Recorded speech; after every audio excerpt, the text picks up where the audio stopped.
হবিগঞ্জে বইতে শুরু করেছে নির্বাচনী হাওয়া। মাঠে ময়দানে প্রার্থীদের তৎপরতা বাড়লেও ভোটারদের আলোচনায় প্রাধান্য পাচ্ছে দীর্ঘদিনের উন্নয়ন বঞ্চনার অভিযোগ। বিস্তারিত জানিয়েছেন আলামিন খান। দিন যত ঘনিয়ে আসছে ততই কিন্তু ভোটারদের মধ্যে নির্বাচনীয় যে হাওয়া সেটি কিন্তু আসলে বোঝা যাচ্ছে। যেমন ভোটাররা হাট বাজারে সব জায়গায় কিন্তু তারা কিন্তু নির্বাচনী আলোচনা ছাড়া আর কিছুই দেখা যাচ্ছে না।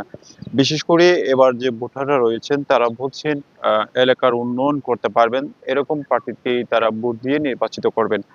হবিগঞ্জে ৪টি আসন রয়েছে। এই ৪টি আসনে কিন্তু আ বিএনপি কিন্তু ৪ আসনেই কিন্তু তারা প্রার্থী ঘোষণা করেছেন এবং বাংলাদেশের জামায়াতে ইসলামী কিন্তু ৪টি আসনে তারা প্রার্থী দিয়েছেন এবং অন্যান্য দলও কিন্তু আসলে প্রার্থী দিয়েছেন। যে হবিগঞ্জের যে ভোটের হাওয়া সেটি কিন্তু আসলে যত দিন ঘনিয়ে আসছে ততই কিন্তু আসলে আ মনে হচ্ছে যে আসলে ভোটের যে একটি আনন্দ সেটি কিন্তু আসলে মানুষের মধ্যে কিন্তু ছড়িয়ে পড়ে। তবে হবিগঞ্জের যে এক আসন থেকে বিএনপি থেকে যিনি লড়বেন তিনি হচ্ছেন ডাক্তার রেজা কিবরিয়া। হবিগঞ্জ ২ থেকে বিএনপি থেকে যিনি আছেন ডাক্তার সাখাওয়াত হোসেন জীবন। হবিগঞ্জ ৩ আলহাজি কে গৌস ভবন। হবিগঞ্জ ৪ ফয়সল চৌধুরী এবং বাংলাদেশ জামায়াতে ইসলামীও কিন্তু সবকয়টি আসনে কিন্তু প্রার্থী ঘোষণা করেছেন।